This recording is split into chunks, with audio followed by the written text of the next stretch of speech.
Bonjour à tous, bienvenue pour ce nouveau webinaire proposé par l'AFPBN. Et comme vous l'avez constaté pour ceux qui se sont inscrits, vous avez vu que ce webinaire vous est proposé par deux sections. La section SOXI, que représente Jean-Arthur Micoulo-Franqui, et puis moi-même pour la section neuropsychopharmacologie.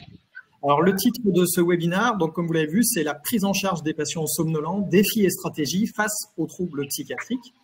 Et donc on va avoir trois interventions pour on va dire nous informer sur cette thématique très vaste. L'évaluation de la somnolence diurne excessive, outils et critères diagnostiques. On parlera ensuite des traitements éveillants dans la somnolence. Et puis, on terminera avec une étude de cas clinique, prise en charge intégrée d'un patient somnolent. Alors, juste pour revenir sur un petit aspect que vous connaissez déjà, ça vous est présenté à ce webinaire. On se permet, désolé, on a quelques contacts directs déjà.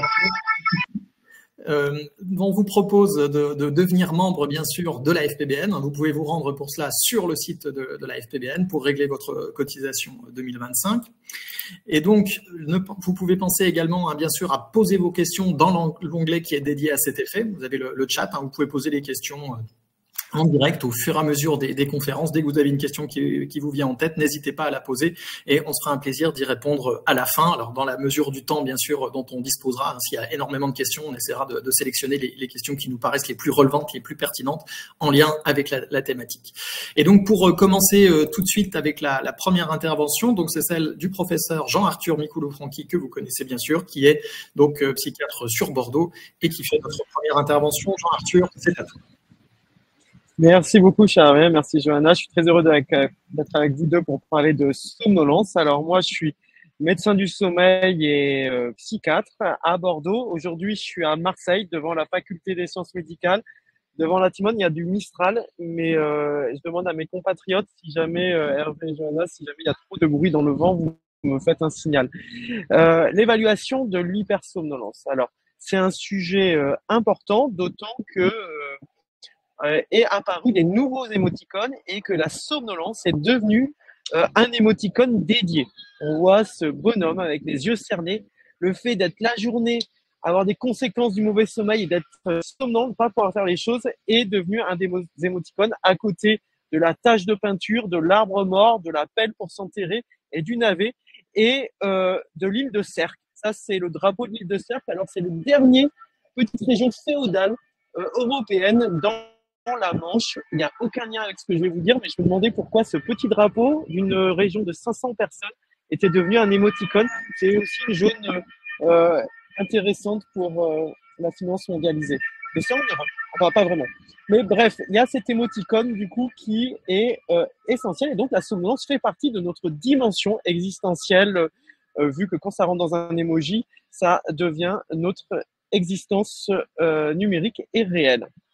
Alors, un élément qu'on ne va pas aborder qui fait que la somnolence est importante dans notre vie professionnelle, c'est l'aspect de risque accidentel et du risque pour nous, puisqu'en tant que soignant, parce que c'est encadré réglementairement et informer le patient du risque de la somnolence sur sa conduite automobile est une obligation pour se protéger s'il avait un accident. Et donc, on a fait récemment cet article avec la Société française de recherche en médecine du sommeil et les centres de référence. Il y aura d'autres webinaires sur cette dimension-là. Mais j'informe que la somnolence est encadrée réglementairement dans les conditions d'aptitude médicale au permis de conduire avec toute une stratégie d'information et d'orientation des personnes tout en respectant le secret médical. Moi, je vais vous parler de la somnolence et la somnolence, c'est très intéressant parce qu'en fait, c'est un objet frontière. C'est quoi un objet frontière? C'est un objet qui est suffisamment plastique pour s'adapter aux besoins locaux et aux contraintes des divers groupes qui les emploient. Par exemple, le médecin agréé des permis de conduire, mais également le psychiatre, mais également le médecin du sommeil, mais également les industriels, mais assez robuste pour conserver une identité commune dans tous les espaces. En fait, un objet frontière, ça permet de dire on ne sait pas vraiment ce que c'est, mais c'est très important pour structurer les pratiques. Et l'hypersomnolence fait partie de ces catégories. Il constitue des arrangements pratiques qui permettent de résoudre des anomalies liées au processus de naturalisation, et ça englobe plein de trucs. Alors, globalement, la plupart de notre sémiologie en psychiatrie sont des objets frontières entre les neurosciences, la clinique, la pharmacologie, etc. Mais l'hypersomnolence, je vous propose de le prendre sous cet angle-là. Donc, vous voyez, l'hypersomnolence a à voir avec la médecine du sommeil, bien sûr, ça laisse structurer autour de ça, avec les maladies neurologiques, les maladies rares notamment, narcolepsie, hypersomnie idiopatique, avec la psychiatrie, l'effet des psychotropes comme la clozapine, avec les troubles dépressifs, on va voir ça avec la présentation de Johanna, avec le trouble difficile de l'attention, et puis la neurophysiologie, est-ce qu'il y a des marqueurs électrophysiologiques de cette somnolence. Donc, je vais faire ma présentation pour la première fois autour des émoticônes. En fait, il y en a plusieurs émoticônes qui sont en lien avec le sommeil et la somnolence. Et la première chose, c'est de distinguer la somnolence de la fatigue. La somnolence, elle est caractérisée par une expérience subjective et des altérations des performances liées à une vigilance diminuée, en lien avec un niveau abaissé des processus physiologiques d'éveil. L'arousal est altéré et on rattrape la somnolence par le sommeil. La fatigue, c'est une expérience subjective également, mais de lassitude, d'épuisement progressif des performances cognitives et physiques en lien avec un effort. La fatigue, en fait, c'est le repos qui permet de l'améliorer. Donc, dans un cas, on est en lien avec le sommeil. Dans l'autre cas, on est en lien avec une sorte de réservoir de possibilités de réaction à l'effort qui s'amenuise au cours de l'effort. Mais ce qui est complexe, c'est que la somnolence peut être une cause de fatigue. C'est-à-dire que quand on est somnolent, on a un épuisement de ses ressources physiques et mentales plus rapide. Il y a d'autres facteurs qui peuvent entraîner de la fatigue, mais la somnolence peut avoir comme conséquence la baisse de résistance à l'effort physique ou mental. Alors, on va se centrer sur la somnolence. Quand on aborde la somnolence, on touche au processus de l'éveil, l'arousal, qui est modulé par des processus de sommeil et le processus circadien et par les systèmes d'éveil. L'idée n'est pas là de faire un cours sur ces processus et ces systèmes d'éveil, mais de dire que la somnolence se situe comme un hub des systèmes de régulation de l'arousal et le niveau de somnolence reflète en fait une symptomatologie sur un continuum du sommeil à l'éveil. En fait, il y a plusieurs somnolences et c'est pour ça qu'on parle d'hypersomnolence. Hyper ne veut pas dire beaucoup de somnolence. Ça veut dire beaucoup de somnolences différentes, pas en termes quantitatifs, mais en termes qualitatifs. Comme au supermarché, il y a certes beaucoup de choses, mais il y a surtout beaucoup de choses différentes et c'est l'enjeu de l'hypermarché, l'hypersomnolence. C'est toutes les somnolences différentes qu'il peut avoir. Alors, l'hypersomnolence, c'est un syndrome qui est lié à les différentes composantes et ça entraîne une altération du fonctionnement de l'individu sans préjuger de sa couche. Les différentes dimensions de l'hypersomnolence, en fait, elles sont importantes à aborder et je vous ai mis des émoticônes différents au regard de ces différentes dimensions de l'hypersomnolence. Il y a donc la somnolence diurne excessive avec l'altération de la qualité de la veille, la proportion à l'endormissement et puis la durée excessive de sommeil de jour ou de nuit. Ensuite, il y a l'inertie au réveil qui peut aller depuis la difficulté à interrompre son sommeil jusqu'à l'altération de la qualité du réveil avec l'impression d'être un peu comme confus quand on est réveillé. Donc, l'enjeu, c'est que cette différente dimension de l'hypersomnolence va pouvoir nous permettre de phénotyper les troubles hypersomnolence. Donc, les troubles hypersomnolence sont de l'hypersomnolence liée à une atteinte supposée du fonctionnement des systèmes d'éveil. Mais il peut y avoir différentes causes de ces atteintes. Et dans les troubles hypersomnolence, mais cette hypersomnolence n'est pas complètement réversible à une quantité de sommeil adéquate. On va parler de trouble hypersomnie ou plus pour d'hypersomnie quand le trouble hypersomnolence il est associé à une atteinte, mais là qui est assez objectivée des systèmes d'éveil intrinsèque et c'est plutôt des maladies neurologiques, c'est la narcolepsie et les hypersomnies idiopathiques, c'est les maladies rares. Mais ce qui est important de voir, c'est que ces maladies rares, elles ne recouvrent pas tout le champ des plaintes des patients et des répercussions fonctionnelles que les patients peuvent avoir. Et s'il est important en psychiatrie de pouvoir diagnostiquer une hypersomnie comorbide. On a le droit d'avoir un trouble dépressif et d'avoir une narcolepsie. La narcolepsie est un facteur de risque de trouble dépressif. Mais quand les patients n'ont pas ces maladies rares, ils peuvent avoir quand même de la somnolence et de l'hypersomnolence ayant une répercussion fonctionnelle. Et c'est important de pouvoir l'évaluer. Et on est dans cette zone là, milieu, où c'est pas une somnolence physiologique, c'est un trouble hypersomnolence, mais c'est multifactoriel. Et l'analyse dimensionnelle des différentes dimensions de la somnolence pourrait nous aider à évaluer cette somnolence, cette hypersomnolence. Ce graphique pour dire la somnolence est physiologique. Quand vous avez manqué de sommeil, c'est normal d'être somnolent à la journée. Il y a les hypersomnolences secondaires, donc à des causes comportementales, environnementales ou liées aux troubles du sommeil, donc qui sont normalement complètement réversibles à la correction de ces facteurs. Puis il y a les troubles hypersomnolents, c'est ce qui nous intéresse aujourd'hui, c'est-à-dire des hypersomnolences qui, malgré l'amélioration des comportements, de l'environnement, des troubles du sommeil associés, va persister. Et là, il s'agit de la prendre en charge. C'est assez bien codifié pour les hypersomnies centrales. C'est assez bien codifié maintenant pour l'hypersomnolence résiduelle dans le syndrome d'apnée obstructive du sommeil. C'est pas du tout codifié dans l'hypersomnolence, dans les troubles psychiatriques. Pourtant, il s'agit d'une cause importante de préjudice pour les personnes avec un trouble mental. Et donc, pour avancer sur le phénotypage de cette trouble hypersomnolence, mais il s'agit de voir si ces différentes dimensions cliniques phénoménologique, sémiologique de l'hypersomnolence, hyper-somnolence qui entraîne un handicap, un préjudice, ne permet pas de revenir à une exploration par la neurophysiologie des causes de cette hypersomnolence. Vous voyez, une sorte de boucle par la neurophysiologie clinique d'explorer les causes et dysfonctionnements de cette hypersomnolence. Et on connaît très peu de choses sur les causes de cette hypersomnolence dans les troubles psychiatriques.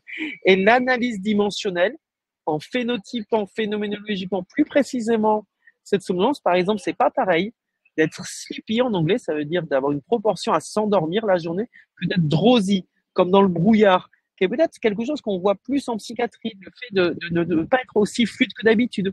C'est pas pareil d'être drowsy, sleepy, ou d'avoir un temps de sommeil allongé à plus de 10 heures, d'avoir un allongement du temps de sommeil avec des siestes incoercibles. C'est pas pareil non plus que d'avoir du mal à se réveiller, voire d'être carrément confus au réveil quand on essaye de sortir du lit. Et donc, cette distinction clinique est importante parce qu'elle peut s'évaluer maintenant avec des outils cliniques dimensionnels. On peut évaluer la somnolence de manière plus dimensionnelle. Il y a notamment l'idiopathique hypersomnia severity scale, évaluée par et validée par le professeur Dovillier à Montpellier.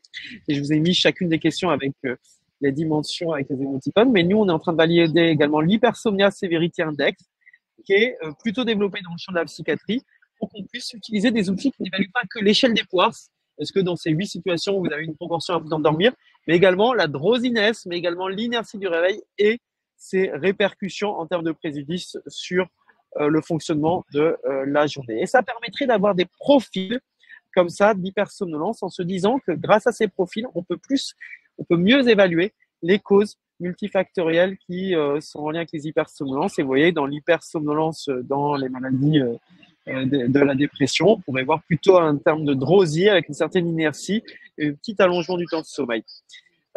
Ces profils sont encore à valider, mais ce qui est intéressant, c'est que chacune de ces dimensions de l'hypersomnolence peut être associée à des outils pour les évaluer, pas uniquement au niveau subjectif, en jaune ici, mais également au niveau comportemental, avec en orange ici différents tests en fonction des différentes dimensions cliniques, mais également au niveau électrophysiologique en rouge.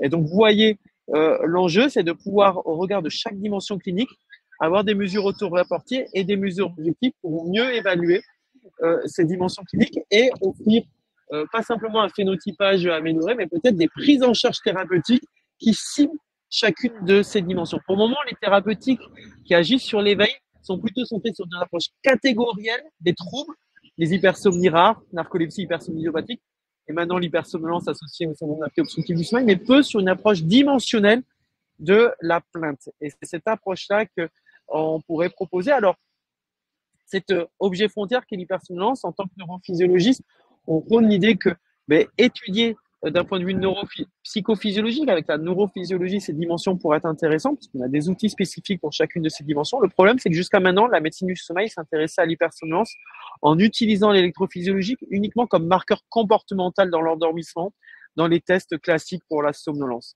Et quand on regarde l'évolution des termes autour de l'hypersomnolence dans la littérature, en faisant une analyse de big data en natural language processing, on peut voir qu'il y a des champs qui environnent l'hypersomnolence sur le champ des maladies, et notamment le syndrome d'apnée obstructive du sommeil, le champ des questionnaires avec l'échelle des Poirce, et le champ des mesures objectives avec l'électrophysiologie, avec les tests qu'on utilise dans les centres de médecine du sommeil.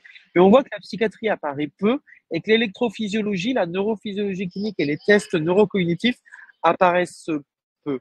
Et donc, en fait, tout l'enjeu, ça va être de proposer une neurophysiologie clinique de l'hypersomnolence en psychiatrie en sortant des tests classiques en médecine du sommeil qui ont été validés pour la neurologie, pour les hypersomnies idiopathiques et les narcolepsies, mais voir comment on peut mieux évaluer cette plainte, qu'on n'aboutisse pas à dire il n'y a rien sur les mesures objectives, ça veut dire que la plainte n'est pas réelle. Non, à partir du moment où il y a une plainte, il y a un préjudice et il y a très probablement des mécanismes neurophysiologiques, mais pour le moment, il est vrai qu'il faut encore pouvoir étudier ces mécanismes pour pouvoir développer des thérapeutiques et raffiner les thérapeutiques autour de l'hypersomnolence en psychiatrie. Et je vous invite à regarder ce numéro spécial de neurophysiologie clinique où on a proposé cette approche dimensionnelle de neurophysiologie clinique avec un intérêt pour la psychiatrie. Je vous remercie de votre attention et ça permet d'enchaîner avec, du coup, dans ce programme, après avoir vu comment aborder cliniquement, mais tout en reliant à des données objectives la somnolence, voir qu'il en est des traitements éveillants actuellement là où on peut les utiliser, mais est-ce qu'on ne pourrait pas avoir comme visée là où on pourrait les utiliser dans le futur en psychiatrie pour après avoir un cas clinique d'application de cela. Donc on passe à Hervé Javelot, du coup qui est pharmacologue et qui a structuré des centres de référence sur la psychopharmacologie et qui permet d'aborder des problématiques cliniques à travers un regard de psychopharmacologie et notamment sur l'éveil dans le cadre de la section de notre partenariat de la section SOPSI avec la section de psychopharmacologie de l'AFPBN. Merci beaucoup, Hervé. Merci Jean-Arthur pour ta présentation. Donc effectivement, je vais enchaîner sur les traitements éveillants pour vous parler de leur pharmacologie. Alors, vous verrez que ma présentation est de loin pas restrictive au syndrome d'apnée du sommeil, mais bien sûr, c'est quelque chose qui va être évoqué. L'idée étant de faire une présentation suffisamment vaste, suffisamment éclairante, je l'espère, sur toutes ces modalités qu'on peut avoir pour on va dire, tenter d'éveiller un patient qui souffre de somnolence. Et véritablement, c'est quelque chose d'assez nouveau dans les conceptualisations qu'on peut avoir au niveau psychopharmacologique, parce que longtemps, on a souvent entendu des traitements qui sont véritablement pour optimiser plutôt le sommeil, c'est-à-dire d'être hypnotique, pro-hypnose, plutôt que davantage des problématiques de l'éveil. Donc, pour aller sur ce terrain-là, forcément, il faut s'intéresser à une part de neurobiologie et de neuropsychopharmacologie pour tenter de cerner les mécanismes d'action de ces médicaments éveillants. Et derrière ça, on a une conceptualisation de base qui nous renvoie à la notion d'un interrupteur. C'est-à-dire qu'en fait, au niveau de notre cerveau, les centres, on va dire, de l'éveil et du sommeil peuvent se concevoir comme un interrupteur. Donc, c'est assez intuitif comme mode de présentation des choses. L'interrupteur mis sur on, c'est celui qui nous permet d'être maintenu dans une fonction éveillée. Et puis, l'interrupteur, au contraire, basculé sur off, bien sûr, de manière intuitive, c'est le fait de pouvoir plonger dans le sommeil. Alors, quand on regarde de plus près les structures, on va dire, au niveau neuroanatomique, neurobiologique, qui sont impliquées dans l'état d'éveil et de sommeil, en fait, on va avoir deux étages au niveau cérébral. L'étage cortical et puis un autre étage qui est l'étage hypothalamique. Notre hypothalamus, il va contenir en fait deux grandes structures qui vont être fondamentales pour, on va dire, régler cet interrupteur soit sur la veille, soit sur le sommeil. Et c'est ce qu'on va conceptualiser en parlant de bouton on, bouton off. Le bouton on, c'est ce qu'on appelle le promoteur de la veille, celui qui nous permet de maintenir éveillé, d'être alerte. Eh bien, vous voyez que c'est la structure qui est notée TMN, qui est représentée sur la gauche du petit schéma. Donc, c'est le noyau dit tubéro-mammillaire. Et à contrario, on y reviendra, le bouton off, celui de l'extinction des feux, de promoteur du sommeil, c'est celui qui est désigné VLPO, donc qui est représenté sur la droite du schéma et qui représente le noyau ventrolatéral préoptique. Et ce que l'on voit, c'est que là, la représentation que vous avez, donc on est sur le bouton on de l'interrupteur, on est dans l'état d'activation, dans l'état d'éveil. Eh bien, ce noyau tubéro-mammillaire, il va fonctionner avec des projections qui sont des projections histaminergiques, des libérations d'histamine, qui va se faire au niveau cortical et au niveau du VLPO avec deux activités différentes. Au niveau cortical, on va avoir droit à une activation, cette activation corticale donc qui est, on va dire, intuitivement associée à l'éveil, et au contraire, la mise sous silencieux, l'inhibition du VLPO, autrement dit l'inhibition de notre promoteur du sommeil. Ça, c'est pour la structure, on va dire, de base de l'activité. Mais ce que vous voyez, c'est que vous avez deux autres petites représentations à côté. Vous avez une petite structure qui est désignée LAT sur le schéma, donc LAT, c'est le noyau latéral de l'hypothalamus, qui est une structure qui va contribuer de la stabilisation de l'état d'éveil. Et c'est une structure qui va fonctionner notamment avec des neurones à orexine, aussi appelés hypocrétine. Et en fait, on a deux types de récepteurs à l'hypocrétine, OX1 et OX2. Et en fait, ça nous renvoie à quelque chose qu'on n'abordera pas particulièrement ici parce que c'est sur le versant du sommeil. Mais donc, cette action pro-orexine, cette action orexigène, elle va dans le sens de la stabilisation de la veille. Et on comprend qu'à contrario, par exemple, le daridorexant, le Gvivik, un nouveau traitement hypnotique, en tant qu'antagoniste des récepteurs de l'orexine, lui, il va sur l'activité inverse, c'est-à-dire qu'il va plutôt dans le sens de l'inhibition de l'état de veille et donc de la promotion du sommeil. Et ce qu'on remarque, c'est que par exemple, dans des pathologies comme la narcolepsie avec cataplexie, la cataplexie étant cet état de faiblesse brutale et temporaire de la tonicité musculaire, on va avoir une disparition, parfois quasi complète, des neurones à orexine dans ce noyau latéral de l'hypothalamus. Et donc, on voit aussi qu'on a des confirmations, notamment précliniques, qu'on a une activité maximale des neurones à orexine pendant l'éveil, et puis à contrario, minimale pendant l'état de sommeil. Et ce que vous voyez, c'est qu'à l'opposé de ce noyau latéral, vous avez une structure qui est désignée SNC, donc c'est pour le noyau suprachiasmatique. Ce noyau suprachiasmatique, en fait, c'est notre horloge biologique interne, c'est notre pacemaker de l'état de veille-sommeil.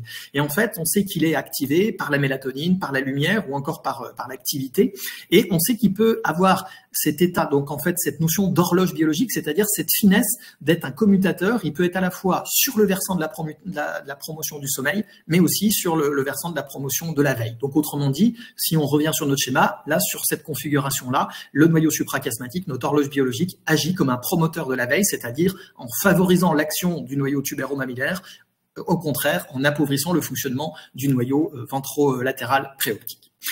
Alors, si on va sur le schéma, on va dire contraire à celui-là, c'est-à-dire que notre commutateur, notre interrupteur, on l'a basculé sur l'état off, ce que l'on voit, c'est qu'on va dans le sens de l'activation de notre VLPO, de notre noyau ventrolatéral préoptique, c'est-à-dire que notre promoteur de sommeil est actif. Et l'activation de ce promoteur du sommeil, il va jouer par la libération de GABA, notre neurotransmetteur inhibiteur principal dans notre cerveau, qui va venir faire l'inhibition du TMN, du noyau tubéro-mammillaire, donc c'est-à-dire l'inhibition du promoteur de l'éveil. Donc, on comprend qu'on bascule dans le schéma inverse. Cette fois-ci, c'est entre guillemets le VLPO, notre promoteur du sommeil, qui l'emporte en termes d'action. Et juste une petite remarque là-dessus. Vous savez que la caféine, dont on parle beaucoup comme étant un stimulant, potentiellement un stimulant de l'éveil qui vous permet, par exemple, de lutter contre le sommeil dans la période actuelle, en postprandial, la caféine, c'est un antagoniste des récepteurs A2A de l'adénosine, et on va leur trouver ces récepteurs dans le VLPO. Et en fait, ce qu'on va remarquer, c'est que quand on va avoir un antagonisme de ces récepteurs A2A, ça va réduire l'inhibition GABAergique exercée sur le noyau tubéro-mammillaire. Autrement dit, notre caféine, elle va dans le sens de la diminution d'impact du promoteur du sommeil, de la diminution de l'inhibition de ce VLPO sur le TMN. Autrement dit, en fait, la caféine, elle a un rôle comme pour venir, on va dire, limiter l'impact du promoteur du sommeil. Finalement, c'est ce que fait notre caféine et notre tasse de café en postprandial. Pour en revenir à des aspects neuroanatomiques un peu plus macro, pour se détacher un petit peu de ces aspects hypothalamiques qu'on vient d'évoquer, on sait qu'on a aussi des boucles au niveau neurobiologique qui vont être impliquées dans l'état de veille et l'état de sommeil. Alors vous voyez que là, par exemple, on cite un nom de boucle un petit peu à rallonge, la boucle cortico-striato-thalamocorticale. En fait, c'est pas spécifique du sommeil, cette boucle-là, on la retrouve aussi, par exemple, dans la motricité, où on a aussi une boucle cortico-striato-corticale. Et là, ce que l'on voit, c'est qu'en réalité, notre cortex préfrontal, quand vous regardez sur sa droite avec la représentation du neurone glutamatergique descendant, un neurone pyramidal, on dit, qui est en train de venir jouer au niveau striatal, son action, ça va être une action d'activation finalement de ce qui est GABAergique. C'est-à-dire qu'en fait, nos neurones glutamatergiques vont venir stimuler l'action GABAergique au niveau striatal qui elle-même se projette au niveau thalamus. Et ce que vous voyez représenté par cette zone bleutée, en fait, finalement, au niveau du thalamus, c'est ce qu'on appelle le filtre sensoriel, c'est-à-dire qu'en fait, le filtre thalamique, autrement dit, c'est-à-dire qu'en fait, quand on a une activation de ces neurones GABAergiques, c'est comme s'ils exerçaient un effet de minimisation du passage des afférences sensorielles. C'est-à-dire qu'en gros, une fois encore, c'est cet effet de filtre, c'est-à-dire que quand les afférences GABAergiques sont activées à partir du striatum au niveau du thalamus, ça met en partie sous silence les projections de sensorialité renvoyées vers le cortex préfrontal. Concrètement, ça veut dire quoi? Ça veut dire que, par exemple, quand j'utilise mes benzodiazépines ou mes Z-drugs, zopiclone, zolpidem, eh bien, je viens stimuler ces neurones GABAergiques et je viens permettre à quelqu'un qui est, entre guillemets, on va dire, gêné par sa sensorialité, gêné par les afflux d'informations qui lui arrivent, l'aider à rétablir l'efficacité de son filtre thalamique, ce qui lui permet d'avoir, encore une fois, une sorte de mise sous couvercle de son activité sensorielle et d'accéder au sommeil par le fait que l'activité corticale va être elle-même amenuisée. A contrario, quand on voit les problématiques de la narcolepsie ou de la somnolence associée à un syndrome d'apnée du sommeil, bah là, ce qu'on va faire, c'est qu'on va aller jouer sur des autres aspects, puisque là, ce qu'on veut faire, c'est venir renforcer l'éveil. Et pour renforcer l'éveil, bah là, on va s'intéresser à la structure qui est représentée sur la droite, vous voyez, donc l'aire tegmentale ventrale, qui a ces projections dopaminergiques, on connaît aussi encore une fois pour les aspects moteurs. Eh bien, ces projections dopaminergiques, on va en avoir qui sont directes en termes d'activité stimulante au niveau du cortex préfrontal, mais on en a d'autres qui vont aller agir finalement au niveau du striatum. Et quand elles agissent au niveau du striatum, en fait, elles vont provoquer l'amenuisement de l'efficacité GABAergique, c'est-à-dire qu'elles vont venir s'opposer à l'activité du filtre thalamique. Autrement dit, quand je suis par exemple dans la narcolepsie, les gens vont avoir des moments de somnolence diurne parce que, ou même d'endormissement diurne, parce que justement, c'est comme si le filtre thalamique se mettait en place de façon opérationnelle, comme on le souhaiterait pour la mise en sommeil pour la nuit, de manière inappropriée. Et ce que va permettre la stimulation dopaminergique, c'est justement de s'opposer à cet effet de filtre excessif exercé au niveau thalamique. Et donc là, on voit qu'on a différents stimulants qui sont notés, les amphétamines, la caféine, le modafinil, qui par différentes modalités vont venir soutenir l'activité dopaminergique dans cette boucle cortico-striato-thalamocorticale. Alors, on va s'intéresser maintenant à la pharmacopée justement de l'éveil, c'est-à-dire sur quel traitement on peut s'appuyer pour avoir des promoteurs de l'éveil ou s'opposer au sommeil. On voit ces différents médicaments, on va revenir un petit peu sur eux. Vous voyez qu'il y a tout à gauche l'oxybate de sodium, qui n'est pas le plus connu dans le domaine de la psychiatrie, on y reviendra rapidement. Modafinil et méthylphénidate qu'on connaît mieux. Et puis, on va dire deux nouveaux arrivants, même s'ils sont plus tout à fait nouveaux, le solriamfétol et le pitolisant. Alors, pour aller dans le détail de l'action pharmacologique de ces médicaments, comment est-ce que ça marche? Ce qu'on voit, c'est qu'on a là déjà toute une catégorie, enfin la première catégorie avec un seul représentant en réalité, c'est ce qu'on appelle les pro-sommeil profond. Donc c'est-à-dire c'est assez intuitif, c'est-à-dire que le but c'est d'aller véritablement augmenter l'hypnose, la narcose, c'est-à-dire en fait la durée de sommeil et sa qualité surtout aussi. Et donc là, l'oxybate de sodium, le Xyrem, on voit qu'il est indiqué dans la narcolepsie chez les patients, vous voyez, qu'ils soient adultes, adolescents ou enfants à partir de 7 ans, qui présentent une cataplexie qu'on a définie précédemment. Donc là, l'idée, c'est qu'on améliore l'éveil en améliorant la qualité du sommeil. Et ce que l'on voit justement avec cet oxybate de sodium, l'oxybate de sodium, c'est un nom avec lequel on n'est pas très familier, mais en fait, on est familier de ce nom dans un autre contexte, et c'est le GHB, cette tristement célèbre drogue du viol. Donc, c'est le Xyrem, et lui, son action, vous voyez représentée sur la gauche, c'est un booster, en fait, de deux sous-types de récepteurs. Les récepteurs GABA-B, à travers lesquels il va justement lutter contre la cataplexie, augmenter le sommeil lent profond et minimiser le risque de somnolence diurne. Et puis une action aussi sur des récepteurs propres qui sont ces fameux récepteurs du GHB qui lui sont consacrés. Et donc là, encore une fois, vous voyez que l'impact, c'est véritablement une augmentation du sommeil lent profond qui est celui à l'origine véritablement de la récupération. Et puis, à l'opposé de ces médicaments qui sont boosters de ce sommeil profond, on va avoir des médicaments pro-éveil qui sont des médicaments amphétaminiques-like. Et donc là, on va retrouver des inhibiteurs de la recapture de la noradrénaline et de la dopamine, ou plus sélectivement de la dopamine. C'est là où on va retrouver donc les médicaments que vous voyez représentés ici. Alors, pour les reprendre dans l'ordre, le modafinil, donc qui est le plus ancien, alors exception faite de la caféine bien sûr, mais le plus ancien parmi les autres représentants qu'on verra après, le Modioda, le modafinil, qui est quand même maintenant un vieux médicament, eh bien il agit comme un inhibiteur de la recapture de la dopamine, donc c'est un pro-signal dopaminergique, notamment dans les aires qu'on évoquait tout à l'heure, directement comme stimulant au niveau du cortex préfrontal, mais également de manière indirecte par son action au niveau striatal pour venir minimiser l'impact du filtre thalamique. Et ce que vous voyez représenté sur la droite, ça c'est juste une représentation pour resituer comment est-ce que la caféine agit. On a montré les structures dans lesquelles elle agissait, mais au niveau neuropharmacologique, parce que vous voyez, c'est que les récepteurs dopaminergiques, en fait, ils sont associés en termes d'activité à des récepteurs purinergiques, à des récepteurs de l'adénosine. Et en fait, quand notre adénosine se fixe, elle a tendance à venir amoindrir, à venir déloger la dopamine de son site de fixation.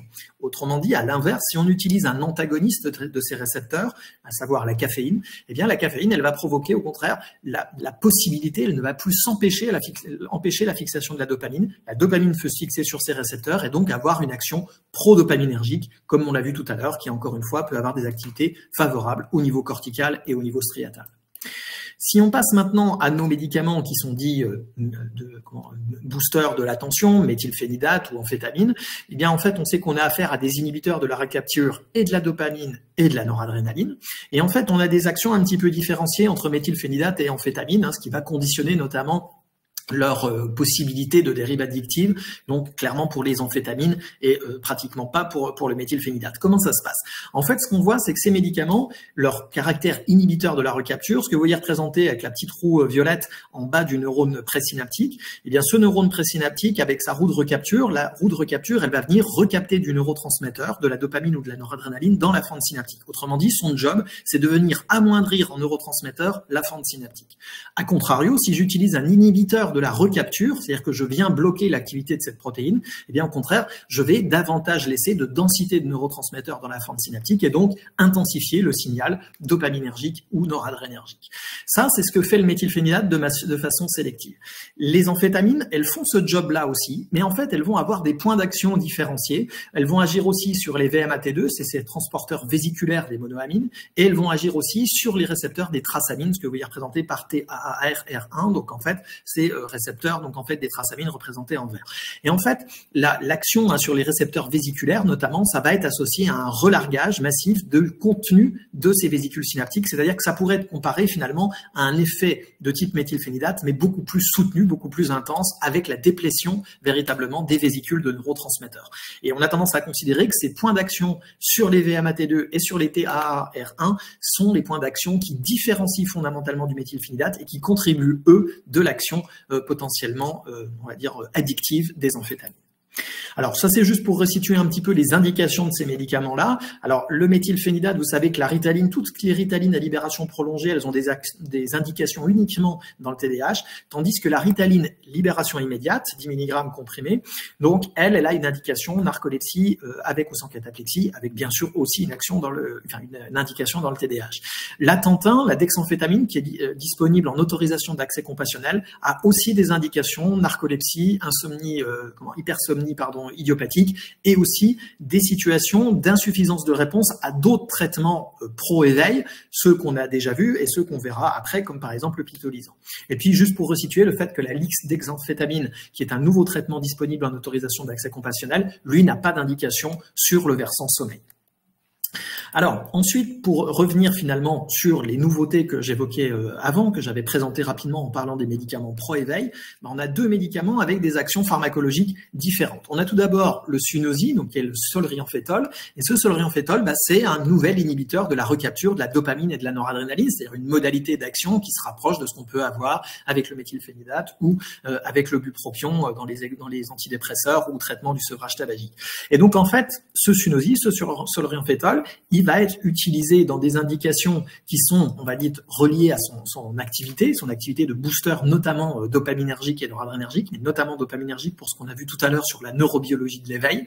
Il va être utilisé chez l'adulte dans le traitement de la narcolepsie avec ou sans cataplexie et pour améliorer l'éveil et réduire la somnolence de manière miroir dans le cadre des syndromes d'apnée du sommeil. Et vous voyez qu'on a des indications avec des posologies différenciées, narcolepsie avec une dose initiale à 75 mg par jour, dans le syndrome d'apnée du sommeil, une dose recommandée initiale de 37,5 avec la dose maximale recommandée dans chacun des cas à 150 mg par jour. La prise, ça peut être au cours ou en dehors des repas. Simplement, ce qu'on va respecter, c'est qu'il faut que ça soit au moins 9 heures avant le coucher pour pas venir altérer le sommeil. On est bien, encore une fois, sur une structure d'un médicament pro-éveil. Et le médecin qui doit instaurer ce traitement doit être un médecin spécialiste, soit de la narcolepsie, soit du syndrome d'apnée du sommeil. Pour ce qui concerne les médicaments qui sont pro-éveil avec une autre action pharmacologique, eh bien, c'est des médicaments qui vont être pro-histaminergiques. Vous vous souvenez du schéma qu'on avait représenté tout à l'heure, quand on avait dit qu'à partir du noyau tubéro-mammalaire de l'hypothalamus, on avait des fibres histaminergiques qui se projetaient, qu'elles avaient un rôle pro-éveil directement dans le cortex, et au contraire un rôle inhibiteur dans le VLPO, c'est-à-dire le promoteur du sommeil. Eh bien, en fait, on peut venir chercher à augmenter l'activité histaminergique. Et ça, on va l'augmenter par un nouveau type de molécule qui agit sur les récepteurs de l'histamine, c'est les antagonistes H3. Alors juste pour resituer un petit peu le tableau sur cette histoire de récepteurs à l'histamine, ce dont on a l'habitude avec l'histamine, c'est le petit schéma que vous voyez représenté tout à droite. C'est-à-dire qu'en fait, en psychopharmaco, ce qu'on connaît bien, c'est les effets dits antihistaminiques. On s'oppose à l'action de l'histamine. Et quand on est antihistaminique, on est souvent pro-sommeil. Par exemple, notre terralène, notre alimémazine, c'est un antihistaminique. Notre atarax, notre hydroxyzine aussi. Et on a beaucoup de psychotropes. Si on prend l'exemple, par exemple, de notre tertian, de notre kétiapine, de notre olanzapine, ce sont tous des médicaments qui sont assez fortement antihistaminiques et donc qui sont potentiellement des promoteurs du sommeil. Alors, quand on pense à ça, on se dit que c'est donc l'opposé, effectivement, la stimulation des récepteurs à H1, là on va dans le sens opposé. C'est ce qu'on a vu tout à l'heure sur le schéma tout au début, c'est-à-dire qu'on est promoteur de l'éveil. On va avoir des patients, ça va avoir des vertus pro-éveil, pro-cognitive. La personne va être plus alerte avec une stimulation histaminergique qui, encore une fois, s'oppose à ce qu'on conçoit classiquement en psychopharmaco avec l'effet antihistaminique.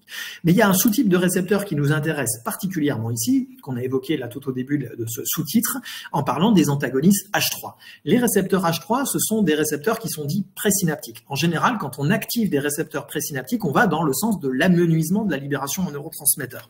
On s'en souvient, on a un exemple qu'on connaît bien en psychopharmaco, c'est par exemple mirtazapine, miancérine, qui sont des antagonistes alpha-2. Ils viennent bloquer ces récepteurs alpha-2 qui, lorsqu'ils sont antagonisés, eh bien en fait vont permettre la désinhibition de la libération en neurotransmetteurs. Autrement dit, quand à contrario ces récepteurs alpha-2 sont stimulés, ils vont dans le sens de l'inhibition de la libération en neurotransmetteurs. C'est la même chose pour l'histamine. Nos récepteurs H3, quand ils sont stimulés par l'histamine, ils vont dans le sens de l'inhibition de la libération d'histamine, tandis que quand on a un antagoniste H3, que je bloque ces récepteurs présynaptiques, je vais dans le sens de la désinhibition de la libération en histamine, et donc j'ai un effet pro-éveil par stimulation corticale et par inhibition du VLPO au niveau hypothalamique. Alors, cette nouveauté, c'est le WAKIX notamment, donc c'est tous les médicaments qui sont à base de pitolisant. Donc, vous voyez qu'encore une fois, la représentation qui est faite ici, que ce soit pour WAKIX ou que ce soit pour Ozawad, qui sont deux médicaments à base de pitolisant, ça va dans le même sens, c'est-à-dire qu'encore une fois, on fait un antagonisme H3, et cet antagonisme H3 va dans le sens de la désinhibition de libération en neurotransmetteurs, en histamine en l'occurrence. Là, pour revenir à ce que nous donnent les informations des monographies, vous voyez que les AMM sont relativement récentes, on va dire, même si pour WAKIX, ça commence à être un peu ancien, 2016, mais Ozawad depuis 2022. Et donc, vous voyez des indications différenciées, WAKIX pour narcolepsie avec ou sans cataplexie, et pour Ozawad pour les patients qui souffrent de syndrome d'apnée du sommeil. On a des schémas d'introduction qui sont eux-mêmes différents. WAKIX, donc vous voyez que c'est une dose progressive optimale qui est atteinte par palier avec un maximum à 36 mg par jour, tandis que pour Ozawad, c'est des doses thérapeutiques optimales qui sont atteintes par palier aussi avec un maximum de 18 mg par jour. Et à chaque palier, ce que vous voyez noter, c'est qu'il y a la possibilité de rebaisser en cas d'effet indésirable qui émergerait au palier supérieur. Ce qu'on voit, c'est qu'à chaque fois, il est recommandé que la dose administrée totale soit prise en une seule prise le matin au cours du petit déjeuner et avant midi, encore une fois, pour le même schéma, les mêmes raisons que ce qu'on avait évoqué avec le solriamfétol. C'est des médicaments trop éveil, donc ils peuvent avoir forcément un impact délétère sur le sommeil, donc il faut le prendre à distance. Et ces traitements doivent encore une fois être instaurés soit par des médecins spécialistes du sommeil pour WAKIX, pour la narcolepsie, et pour le syndrome d'apnée du sommeil, donc pour Ozawad.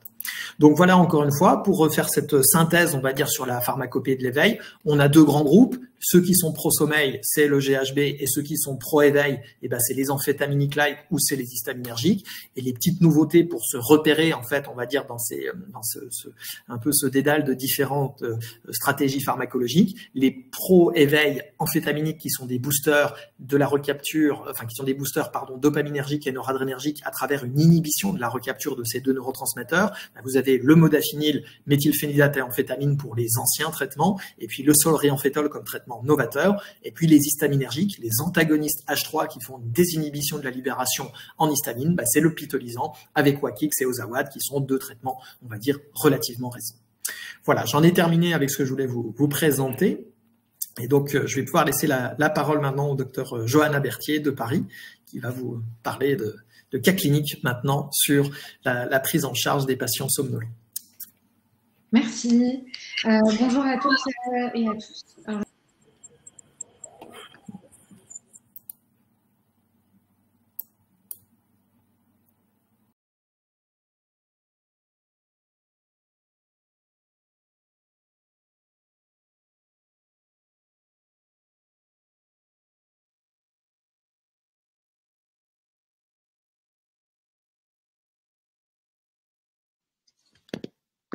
Johanna qui va vous présenter un cas Chronos et qui travaille toujours en lien avec le centre Chronos et qui est médecin à la clinique du Vésinet, donc en psychiatrie. Voilà, merci beaucoup Johanna. Oui, merci Pierre. J'ai l'impression que j'ai été déconnectée. Donc, bonjour à toutes et à tous. Donc, je vais vous présenter aujourd'hui un cas clinique sur une plainte d'hypersomnolence résiduelle dans la dépression et sur l'intérêt potentiel du pitolisant dans cette situation particulière. Donc, le traitement des épisodes dépressifs reste difficile. On estime qu'un tiers seulement des patients atteignent une rémission après un premier traitement. Et même chez ceux qui vont le mieux, plus de 90% continuent à présenter au moins un symptôme résiduel. Et parmi ces symptômes, les troubles du sommeil sont les plus fréquents, y compris donc chez les patients considérés comme en rémission. Et plus précisément, la plainte d'hypersomnolence, elle est souvent sous-estimée, alors qu'en fait, elle touche près de la moitié des patients en phase aiguë et qu'elle persiste chez près de 40% d'entre eux après rémission.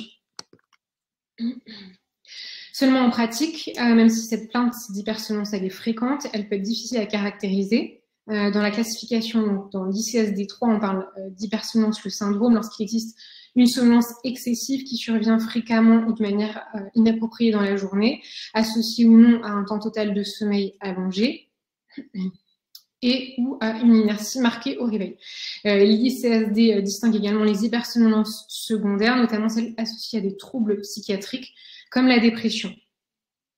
Sauf que tant que cette plainte elle n'est pas clairement objectivée, qu'elle ne s'intègre pas dans un trouble défini, elle repose essentiellement sur ce que rapporte le patient. Et on est donc face à une plainte qui est fréquente dans la dépression, qui est souvent sous-évaluée, et ce qui en fait en fait un enjeu clinique important, d'autres qui n'existent pas à ce jour de prise en charge, ni de traitement spécifique validé.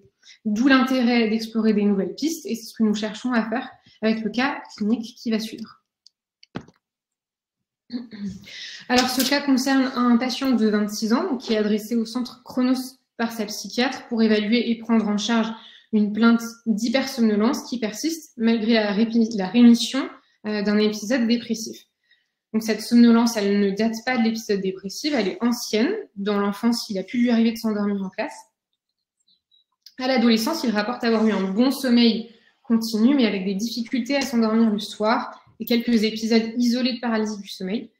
Et c'est à l'âge adulte que ces troubles du sommeil se sont dégradés avec une aggravation brutale de sa somnolence lors d'un premier épisode dépressif caractérisé après une rupture sentimentale. Cet épisode a été marqué par une tristesse de l'humeur, une anédonie, un repli social et le redoublement de son année universitaire. Et sur le plan du sommeil, il décrit une fatigue qui est très intense. Il peut dormir jusqu'à 16 heures par jour, faire plusieurs siestes quotidiennes. Il s'endort facilement dans les transports. Il a déjà pu rater son arrêt. Il rapporte également des réveils nocturnes fréquents, parfois prolongés, et un sommeil qui n'est pas réparateur. Et enfin, on retrouve dans ses antécédents médicaux une ostéomyélite dans l'enfance. Et sur le plan familial, un TDAH chez le père et une notion d'épilepsie et de dyslexie chez la sœur.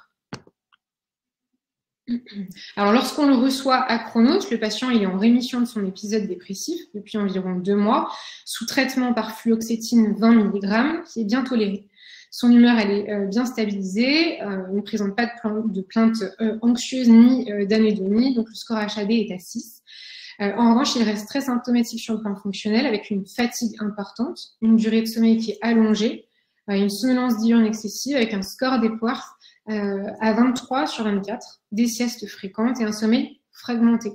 Il ne rapporte pas d'attaque de panique ni d'éléments en faveur de cataplexie et il évoque aussi des difficultés attentionnelles en lien avec cette fatigabilité et une incapacité à se concentrer même pour lire ses mangas préférés. Il y a plusieurs traitements antidépresseurs qui avaient été tentés pour améliorer son humeur et ses troubles du sommeil, notamment la sertraline et la mirtazapine, mais qui avaient été mal tolérés, notamment sur le plan digestif, et d'autres molécules comme la quetiapine, l'hydroxyzine et la mélatonine qui avaient également été essayées, mais sans amélioration ressentie. Ce patient a également bénéficié d'une polysomnographie d'une nuit qui n'a pas retrouvé d'anomalies spécifiques, si ce n'est une latence du sommeil paradoxal raccourci. Et les autres explorations qui avaient été réalisées sur le plan neurologique sont revenues normales. Sa plainte d'hypersomnolence, donc elle reste donc au premier plan avec un retentissement majeur sur son quotidien. Il est d'ailleurs retourné vivre chez ses parents, il ne travaille plus depuis plusieurs mois. Et donc là, il consulte parce qu'il a le sentiment de ne rien pouvoir organiser de ses journées. Alors voici l'agenda du sommeil qui a été réalisé suite à l'évaluation initiale. Donc ce qu'on observe, c'est d'abord une grande variabilité des rythmes veille-sommeil avec des horaires très irréguliers, un temps total de sommeil qui fluctue entre 4 heures et 14 heures par jour, beaucoup de temps passé au lit aussi avec plusieurs réveils nocturnes signalés. Il note une somnolence qui est marquée pendant la journée, qu'on voit en gris, et une inertie au réveil, ainsi qu'une mauvaise qualité perçue à la fois du sommeil et de son éveil, malgré une humeur qui est globalement bonne. Alors, en premier lieu, on réalise un bilan hypersomnie, cette fois avec 2 nuits de polysonographie et des TIL. Donc, résultat, on ne retrouve pas de troubles respiratoires ni de troubles moteurs comme à la première polysonographie. Le temps total de sommeil sur 24 heures est de 6 heures et 19 minutes, avec un endormissement tardif vers 1h30 du matin et une utilisation rapportée d'écran le soir au lit. Le sommeil est en revanche très fragmenté, avec un index d'éveil micro-éveil à 43 par heure et une latence de sommeil paradoxale encore une fois raccourcie, survenant 57 minutes après l'endormissement. Au-t-il, il n'y a pas d'endormissement au sommeil paradoxal et la latence moyenne d'endormissement, elle est normale à 16 minutes. Donc ce bilan permet d'écarter un diagnostic d'hypersomnie d'origine centrale. Et par la suite, on propose donc une majoration de la fluoxétine à 30 mg, surtout à visée éveillante. Mais l'augmentation, elle a été mal tolérée avec des nausées et sans effet sur la forme en journée, donc rapidement arrêtée par le patient. Et devant la plainte qu'on a aussi d'insomnie, avec de nombreux réveils nocturnes, on décide d'initier une TCC insomnie pour reprendre la psychoéducation et mettre en place des mesures comportementales avec l'objectif de restaurer une bonne hygiène de sommeil, de favoriser la régularité des rythmes veille-sommeil et un peu de désamorcer la focalisation aussi sur le sommeil. Et puis, comme plusieurs éléments nous orientaient vers un retard de phase avec une grande variabilité des rythmes veille-sommeil, en parallèle de la TCC insomnie, on met en place une chronothérapie avec de la luminothérapie le matin et de la mélatonine à libération immédiate le soir à heure fixe, tout en maintenant une régularité bien stricte des horaires de lever, dans l'objectif à la fois d'avancer sa phase de sommeil et surtout de resynchroniser les rythmes. Et enfin, compte tenu de ces plaintes attentionnelles persistantes et d'un antécédent familial de TDAH chez le père, il y a eu un bilan neuropsychologique qui a été réalisé, mais qui s'est révélé très rassurant et qui a permis d'écarter un trouble attentionnel. Alors, à ce stade, on revoit le patient quelques mois après ces différentes prises en charge et on décide de refaire une actimétrie pour suivre l'évolution de ces rythmes. Alors, à gauche, on voit l'enregistrement qui avait été réalisé en février et qui correspond à l'agenda de sommeil initial, et à droite, l'actogramme à distance en juin, et on observe une nette amélioration avec des rythmes veille-sommeil qui sont beaucoup plus réguliers, mieux synchronisés, avec une exposition à la lumière en début de journée et de véritables efforts de la part du patient pour structurer ses journées. Et ça lui a permis même de progressivement reprendre la lecture et d'aller marcher, de se balader un peu autour de chez lui. Mais malgré toutes ces approches combinées, donc la TCC insomnie, les mesures comportementales, la chronothérapie, eh bien, la fatigue persiste avec une somnolence d'ion excessive qui reste significative et invalidante au quotidien. Et d'autre part, il est toujours stable sur le plan clinique, ce qui nous pousse à chercher une solution médicamenteuse qui va cibler l'éveil. Et donc, c'est à ce moment-là qu'on lui propose, après une discussion en équipe, d'initier un traitement par pitolisant. Donc, en l'absence d'indication pour un traitement disposant d'une AMM, le pitolisant nous a semblé une option adaptée parce que le patient avait décrit quand même un terrain anxieux et une forte sensibilité aux effets secondaires, ce qu'il appréhendait un peu. Et c'est donc ça qui nous a orienté vers une molécule non dopaminergique. On a donc démarré une titration progressive sur plusieurs semaines, d'abord à 4,5 mg, puis 9, puis jusqu'à 18 mg. Et donc, le traitement a été bien toléré par le patient, sans effet indésirable rapporté. et il a rapidement décrit une amélioration sur son niveau d'éveil dans la journée.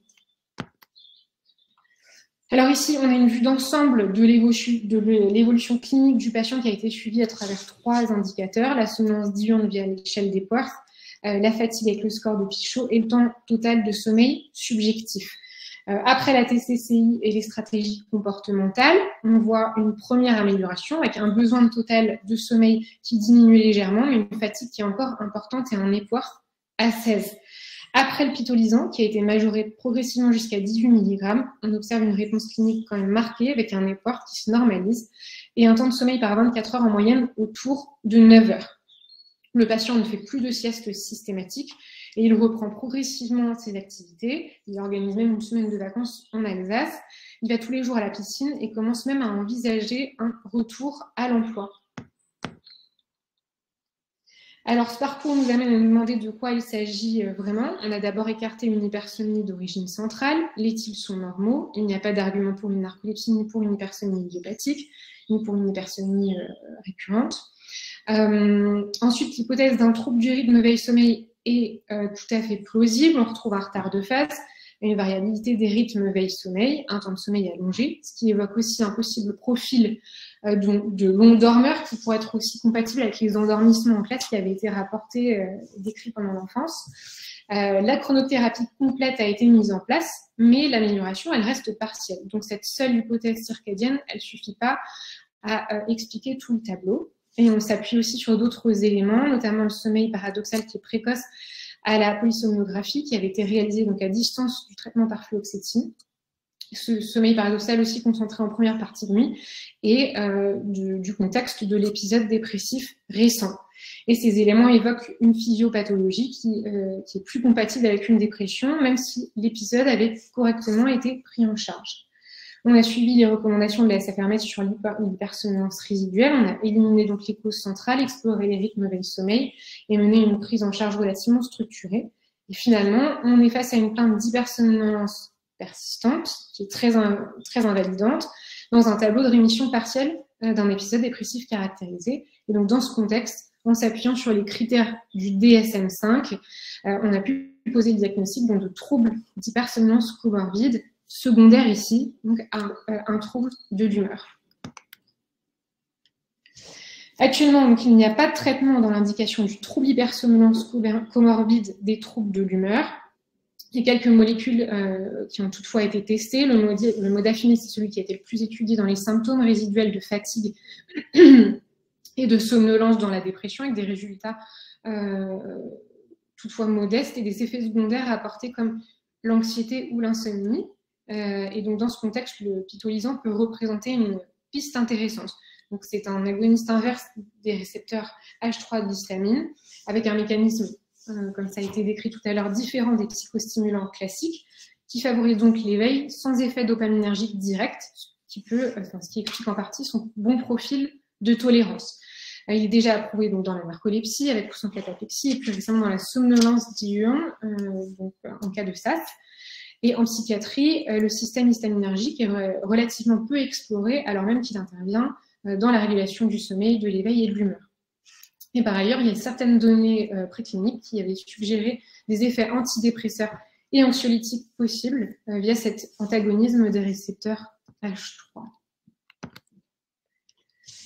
Ce cas soulève finalement donc 2 enjeux. Le premier, c'est quand même la nécessité de mieux repérer, de mieux cerner cette hypersomnolence résiduelle. On l'a dit, c'est une plainte qui est fréquente dans les troubles de l'humeur, qui est invalidante et encore sous-évaluée. Et pourtant, ce type de tableau doit être pris au sérieux, comme l'a dit le professeur Nicolas Franchi, notamment sur le plan médico-légal, en particulier vis-à-vis de la conduite. Alors, cette question ne s'est pas posée ici parce que le patient n'avait pas son permis. Et on pourrait aussi faire l'analogie avec les formes d'hypersomnolence résiduelle après le traitement du SAS, où là, pour le coup, comme on l'a vu, il existe des recommandations et des traitements pour cette indication. Le second enjeu, c'est donc l'intérêt d'explorer de nouvelles pistes pharmacologiques avec des traitements centrés sur l'éveil, mais qui soient aussi adaptés aux comorbidités psychiatriques comme l'anxiété par exemple, et pour permettre une amélioration du fonctionnement global des patients. Et dans le cas qu'on vient de présenter, le traitement éveillant a clairement renforcé les effets des différentes approches qui avaient déjà été mises en place, mais jugée insuffisante. Et donc, dans ce contexte, le pitolisant pourrait représenter une option intéressante, mais bien sûr, ces observations méritent d'être confirmées par des études contrôlées chez des patients avec des troubles de l'humeur, y compris des troubles bipolaires. Et voilà, je vous remercie pour votre attention.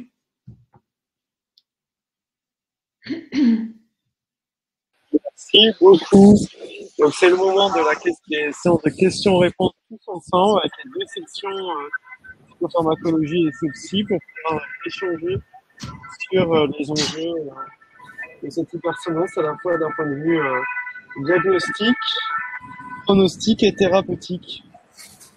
Alors, il y a une question qui arrive dans le chat. Donc, on a répondu aux précédentes questions. Pas de nouvelles de Caroline Briouet. Quand la fatigue du matin est plus grande que celle du soir, malgré prise en charge de l'apnée, TCC du sommeil haute, c'est difficile à vivre et néfaste pour la santé. Il reste donc à tester les médicaments. Alors, je n'ai pas la question, je vois pas la question. En tout cas, il reste donc à tester les médicaments. Ça sera une conclusion. Il y a aussi la luminothérapie et c'est peut-être un traitement très éveillant, Pierre-Alexis. Je formule une question. Merci Jean-Arthur. Bravo Johanna, parce que en fait, ça illustre aussi cette question de Caroline Briouillet, c'est-à-dire qu'effectivement, on est souvent face dans les troubles dépressifs, dans les troubles psychiatriques, face à cette hypersomnolence résiduelle qui n'a pas énormément de solutions thérapeutiques très protocolisées dans les recommandations thérapeutiques, et donc il va falloir être un peu inventif. Effectivement, comme le dit le professeur Micoulo-Franchi, on a la luminothérapie, et notamment avec l'équipe de Strasbourg, on a montré qu'on a une augmentation de la vigilance après exposition à la luminothérapie dans les heures qui suivent l'exposition à la luminothérapie, notamment avec Henri Comté, qui je vois est connecté. Bonjour Henri. Et donc ça, la luminothérapie, notamment dans l'insomnie, vous savez que ça a intégré les recommandations européennes dernières du traitement de l'insomnie. On a à la fois un traitement qui est pro-éveillant et on a un entraînement des rythmes avec une augmentation aussi de la pression de sommeil en journée qui va favoriser un bon sommeil de nuit en même temps que ça va synchroniser l'horloge. Donc ça, la luminothérapie, ça peut être intéressant. L'exercice physique, on oublie souvent l'exercice physique, mais il y a un très beau papier qui a été paru récemment dans Nature qui montre que l'exercice physique, en plus d'être un donneur de temps lorsque c'est fait le matin et donc d'entraîner les rythmes veille-sommeil, c'est de la bonne fatigue. C'est-à-dire c'est de la fatigue qu'on va avoir en journée qui va augmenter la pression de sommeil et qui va permettre un meilleur sommeil, un sommeil de meilleure qualité et un éveil de meilleure qualité. Donc ça, c'est des choses qui sont facilement prescrites aux patients, en particulier aux patients avec troubles psychiatriques qui, pour beaucoup, sont très sédentaires, n'ont pas des entraînements de rythme socio-professionnels, etc. Et puis, il y a toutes ces stratégies hors AMM, et Johanna, là, vous a bien présenté toute la réflexion clinique qu'il y a eu derrière, avec, dans les nouvelles molécules, le pitolisant, qui nous apparaît être une molécule vraiment intéressante. Et j'en profite quand même pour remercier au passage Bioprojet qui a soutenu la réalisation de ce webinaire et qui a rendu possible l'organisation de ce webinaire sur la question de l'hypersomnolence. Parce que dans ces deux nouvelles molécules qu'on a, on a le pitolisant, on a le solriamfétol, on a les anciennes molécules comme Hervé vous a rappelé, avec le modiodal et tout ce qui est amphétamine-like. Eh bien, on commence à avoir une panoplie de traitements possibles hors AMM, vous l'avez compris, tous hors AMM, mais pour aller lutter contre cette somnolence résiduelle. Donc voilà, ces médicaments-là, effectivement, comme vous le dites, Caroline, restent des possibilités hors AMM. Et comme toujours, j'aime dire que le hors AMM, c'est du ski hors piste. Donc il faut le dire aux patients, il faut le marquer sur le dossier, il faut le justifier, il faut l'expliquer.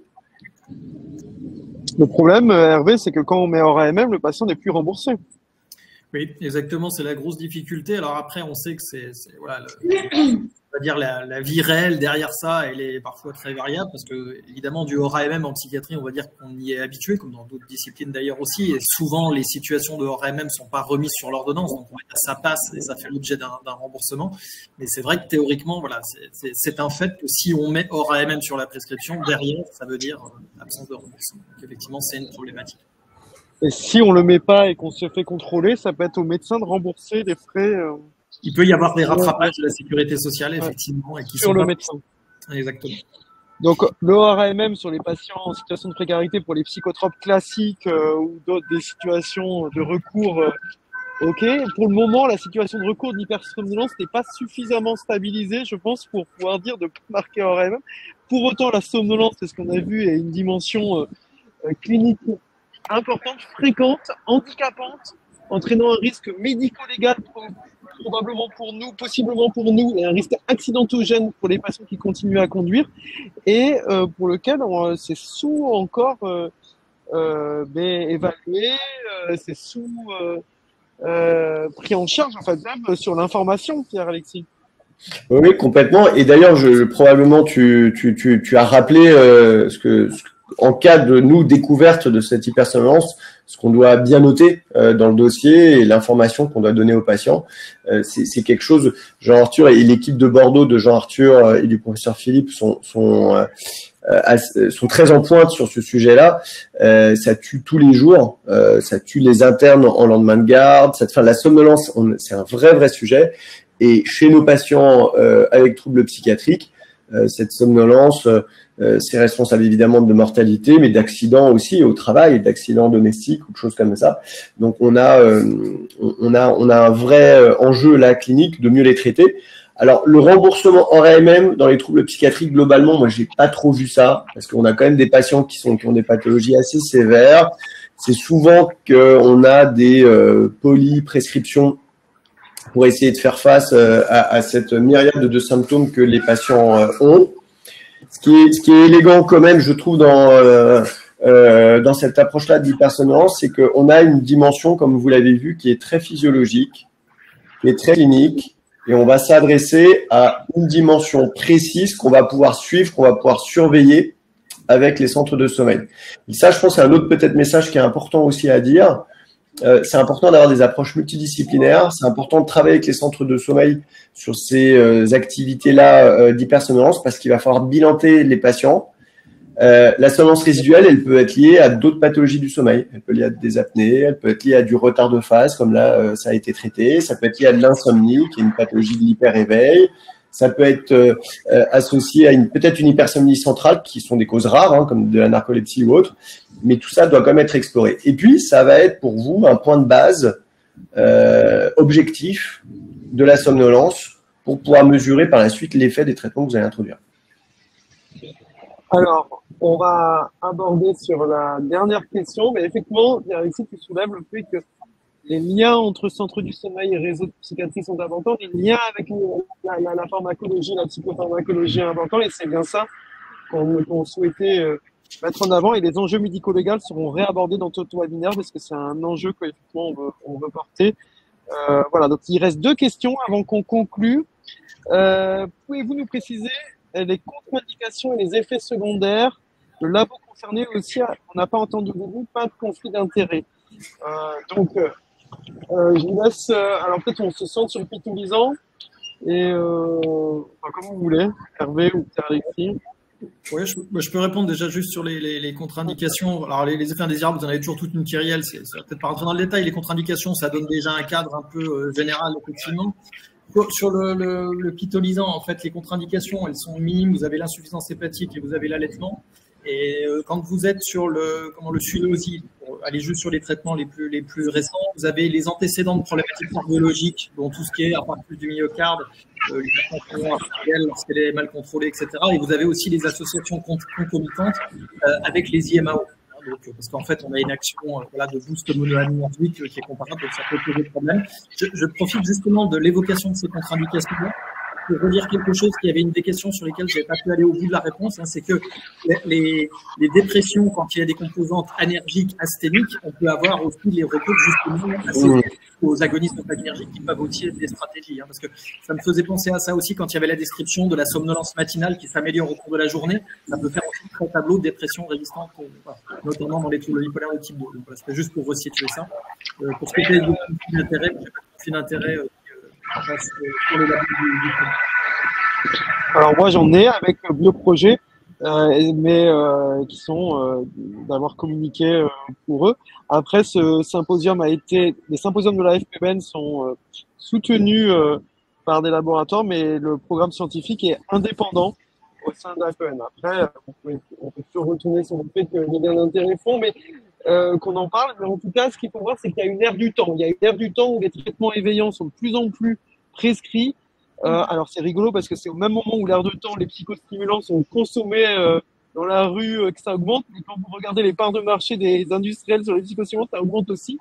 Mais ça, il faut le prendre comme une occasion de discuter du sommeil et de la somnolence pour notre clinique. C'est-à-dire une clinique sous-estimée et qui est pourtant importante. Et c'est pour ça que Pierre-Alexis a insisté sur la luminothérapie. C'est l'occasion de reparler des règles d'hygiène de sommeil, reparler de la lumière, reparler des optimisations de la baisse thérapeutique. Il y a tout un enjeu actuellement de baisser les traitements et de optimiser les doses. Reparler du risque accidentel avec nos patients, les pictogrammes sur les boîtes de médicaments, on n'en parle jamais avec les patients. Et donc, de cette ère du temps où moi j'ai un lien d'intérêt avec le projet, mais on peut en faire un truc positif pour parler de cette dimension clinique importante. Et puis, non, mais alors, il faut le dire, heureusement qu'il y a des conflits d'intérêts, et heureusement qu'il y a des gens qui travaillent sur les nouvelles molécules, des cadres de prescription, des cadres d'application, la recherche auprès des patients psychiatriques. Moi, je souhaite, et je fais appel d'ailleurs au laboratoire Bioprojet, pour qu'on ait des études chez nos patients qui souffrent de dépression résistante, de dépression avec hypersomnolence. Pour l'instant, dans les nouveaux traitements avec Janssen, avec d'autres, avec Idorsia, etc., moi je souhaite que les industries pharmaceutiques s'intéressent à ces patients-là, fassent des études spécifiques sur ces patients-là. Pour l'instant, on n'a pas de ces études-là. J'espère qu'il y a des données en vie réelle qui vont arriver, qui vont être publiées. Bon, on a absolument besoin de nouvelles molécules. On a besoin d'études et de données scientifiques avec des preuves robustes, sinon on va rester dans le hors AMM, on va bidouiller sur un coin de table, etc. Et troisièmement, j'espère qu'il y a des nouvelles molécules aussi qui vont sortir, spécifiques, qui vont prendre la particularité d'interaction justement avec les autres molécules psychotropes et qui peut-être seront un peu plus spécifiques sur les voies impliquées dans le TDAH ou impliquées dans la dépression ou impliquées, voilà. Pour l'instant, c'est des molécules qui ont été designées dans d'autres maladies qu'on repositionne sur nos maladies psychiatriques, mais j'appelle de tous mes voeux qu'on puisse continuer de travailler dans ce sens-là. Johanna, peut-être tu voulais aussi peut-être compléter toi sur certains aspects ou certaines questions que tu as eues. Il y a eu une autre question d'Olivier Gillet sur les rythmes. C'est vrai qu'il y avait un aspect assez chronobio aussi sur ce cas clinique, en même temps qu'il y avait un aspect éveillant. Est-ce que tu as vu aussi ce que les traitements éveillants ont aidé sur l'aspect chronobio, entraînement des rythmes? Enfin, comment tu… Il avait déjà quand même pas mal fait d'efforts déjà avec toutes les mesures comportementales, et on voit sur l'actimétrie que c'était quand même déjà pas mal. Après, comme il n'y avait pas de contraintes sociales le matin, il pouvait se permettre quand même de rester décalé, parce que sur l'actimétrie, on a un peu avancé la phase, mais ça reste quand même très tard. Quand ils s'endort vers 1h, 2h du matin, ils se réveillent vers midi. C'était aussi le but d'ailleurs de la luminothérapie, comme tu disais, à viser aussi un peu éveillante le matin. Mais disons que le pitolisant n'a pas encore plus renforcé ça, dans le sens où c'était déjà quand même bien carré à ce niveau-là, avant de mettre le traitement. Bon, on s'approche de la conclusion, Hervé. Oui, je crois qu'on a fait le tour des questions auxquelles on pouvait apporter une réponse dans le cadre de ce webinaire. Je remercie déjà nos trois intervenants. J'en faisais partie, les intervenants pour ce webinaire, qui je pense était très intéressant et très complet. On vous remercie donc pour ceux qui l'ont suivi en direct. On vous rappelle que si certains d'entre vous l'ont suivi de manière tronquée, ils peuvent le revoir dans son entièreté avec la disponibilité de l'ensemble des webinaires sur le site de la FPBN en replay. On remercie aussi bien sûr le laboratoire Bioprojet pour l'accompagnement sur ce webinaire. Et puis bien sûr vous informer également que dans les prochains webinaires de la FPBN, le prochain il a lieu dans moins d'un mois, c'est le 15 mai, sur l'addiction aux écrans, avec une coordination par la section dédiée avec Amine Benyamina et Benjamin Roland. Voilà pour ces éléments. J'espère que vous avez pris du plaisir, de l'intérêt à suivre ce webinaire. Et donc, on se retrouve bientôt avec les autres sections et puis bien sûr avec nos sections respectives, qu'il s'agisse de la section SOPSI ou de la section neuropsychopharmacologie. Merci à tous et à très bientôt. Merci Hervé, merci à tous.